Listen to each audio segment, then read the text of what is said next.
পাহাড়, মরুভূমি আর সমুদ্রের বুক চিরে বয়ে চলা বাতাসের ফিসফিসানি আজ কেবলই বারুদ আর ধোঁয়ার গন্ধে ভারী। পাকিস্তানের মানচিত্রে খনিজ সম্পদের অপার সম্ভাবনায় ঘেরা বেলুচিস্তান যেন এক জীবন্ত আগ্নেয়গিরি, যা যে কোনো মুহূর্তে চারপাশের পরাশক্তিগুলোর সাম্রাজ্যবাদী সমীকরণ ওলটপালট করে দিতে প্রস্তুত। এই ভূখণ্ডের মাটির নিচে লুকিয়ে থাকা সোনা ও বহুমূল্য কপারের বিশাল ভাণ্ডার যেমন এর আশীর্বাদ, তেমনি চরম বঞ্চনা এবং শোষণের খড়গ হয়ে নেমে এসেছে এখানকার সাধারণ মানুষের জীবনে। চাগাই রুক্ষ প্রান্তরের নিচে ঘুমিয়ে আছে প্রায় ৬ বিলিয়ন টন আকরিকের অনুত্তোলিত তামা আর অফুরান স্বর্ণের সম্ভার। অথচ পৃথিবীর মানচিত্রে খনিজ সমৃদ্ধ এই দুর্গম অঞ্চলটি পাকিস্তানের সবচেয়ে দরিদ্র ও উপেক্ষিত জনপদ। এখানকার প্রায় ২৭% মানুষ যখন পেটে ভাত আর গায়ে কাপড়ের টানে থুঁকছে, তখন কানাডা বা আমেরিকার মতো ভিনদেশি মাল্টিন্যাশনাল কোম্পানিগুলো হাজার হাজার কোটি ডলারের মুনাফা লুটে নেওয়ার সুদূর প্রসারী খেলায় মেতে উঠেছে।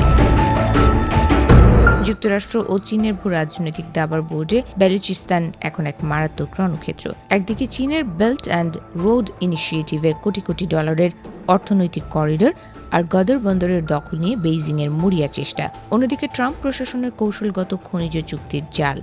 সব মিলিয়ে এ যেন এক মহাঘাতের খেলা। পরাশক্তিগুলোর এই অর্থনৈতিক ও সামরিক আগ্রাসন কেবল পাকিস্তানের নীতি নির্ধারকদের রাতের ঘুমই কেড়ে নেয়নি, বরং বেলুচ জনগোষ্ঠীর অস্তিত্বের লড়াইকে আরও বেশি উস্কে দিয়েছে। দশকের পর দশক ধরে চলা রাজনৈতিক অবহেলা, গুম, খুন আর প্রশাসনিক বৈষম্যের দেয়াল ভাঙতে ভাঙতে আজ দেয়ালে পিঠ ঠেকে গেছে বেলুচদের। সাম্রাজ্য, মৈত্রী আর স্বাধীনতার মন্ত্রে দীক্ষিত হয়ে বেলুচিস্তান লিবারেশন আর্মি বা বিএল এর মতো সশস্ত্র গোষ্ঠীগুলোর হাত ধরে এই আন্দোলন এক চরম পরিণতির দিকে এগিয়ে চলেছে। রাজনৈতিক মঞ্চে কণ্ঠরোধ করার পর পাহাড়ি গুহা আর দুর্গম উপত্যকায় বন্দুকের নলই এখন তাদের শেষ ভরসা হয়ে উঠছে।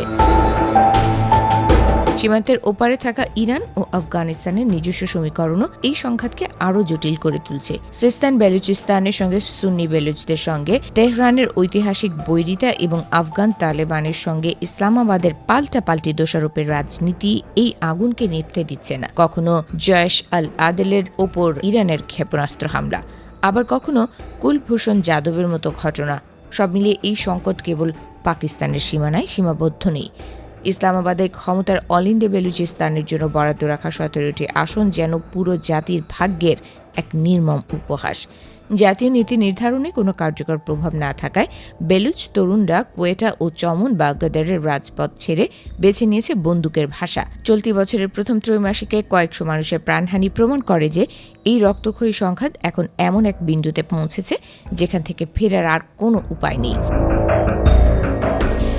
পাকিস্তানের সামরিক জান্তা যতই ভিন্ন মতাবলম্বী দমন করতে হোক না কেন, অস্ত্র দিয়ে তারা কখনো অর্থনৈতিক ও প্রশাসনিক বঞ্চনার এই গভীর ক্ষত সারাতে পারবে না। প্রতিদিন চেকপোস্টে তল্লাশির কড়াকড়ি আর স্থায়ী জরুরি অবস্থার বেড়াজালে বেলুচ পাড়ার প্রতিটি সাধারণ মানুষের জীবন আজ এক খাঁচাবন্দি দশায় পরিণত হয়েছে। শেষ পর্যন্ত বেলুচিস্তানের এই ধিকি ধিকি জ্বলতে থাকা আগুন কেবল একটি দেশের ভেতরের বিচ্ছিন্নতাবাদী বিদ্রোহ নয়, বরং এটি বিশ্ব রাজনীতির এক নির্মম ট্র্যাজেডি। খনিজের লোভে মত্ত বহুজাতিক কোম্পানি আর অস্ত্রের ঝনঝনানিতে অপমান এই ভূখণ্ডে মানবতা আজ গভীর সংকটে। ম্যান্ডেলার সেই শাশ্বত বাণীর মতো, যতদিন পর্যন্ত এই পাহাড় ঘেরা জনপদে অসাম্য আর দারিদ্র্য টিকে থাকবে, ততদিন এই অঞ্চলের ভাগ্যে শান্তির দেখা মিলবে না।